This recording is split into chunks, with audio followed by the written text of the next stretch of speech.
Good. Right on schedule.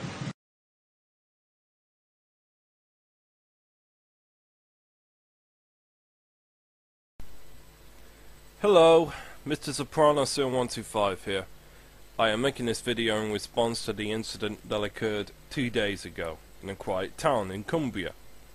Derrick Bird, a cab driver in his 50s, had a mental breakdown, decided to go into town with a shotgun and a rifle, and decided to fire among a crowd, killing 12 people in the process, and injuring 25 others. The rampage lasted for hours. It could have been longer if he didn't decide to kill himself.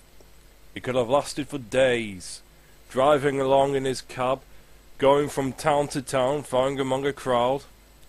There is a small police force in Cumbria. They would have had a hard time catching up to him. Cumbria is pretty isolated. Hills, fields, grasslands, lake, countrysides. The biggest town in Cumbria is Kendal, and Kendal is pretty small. Gun control has been put into question, and the question they are asking is, should we have more restrictions and more ban on guns?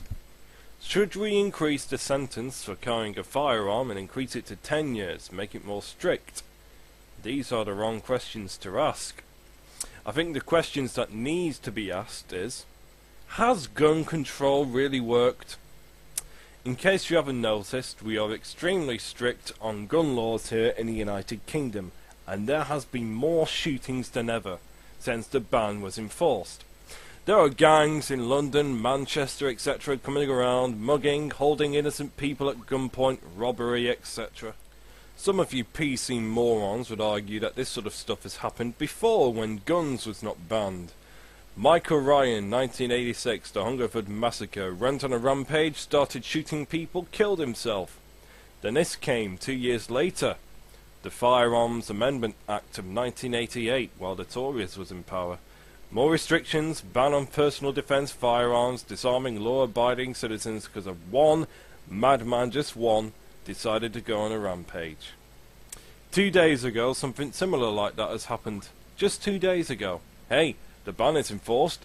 More restrictions, ban on personal defence firearms, disarming law-abiding citizens. Nobody in Cumbria was there to stop him. They were disarmed. There was nothing they could do.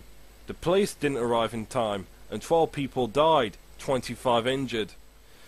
In a gap of 2 decades since this wonderful act was enforced, designed to protect us from ourselves in case we have a mental breakdown, gun crime in the UK has increased. We can sure as hell protect us from ourselves, but we sure as hell cannot protect ourselves from gangs, thieves, muggers, robbers, and of course the rarest occasion of all, a raving madman on a rampage shooting at us. Gun control is preposterous. You cannot stop someone from obtaining a firearm when a ban is enforced. A piece of paper, this act, this Firearms Act, didn't stop Derrick Bird from going on a rampage. It doesn't stop gangs from obtaining firearms and making their neighbourhood a shithole and making it more miserable for everyone else. There are more shooting incidents, more crime, more defenceless victims shot dead since a ban was enforced. Gun crime has doubled.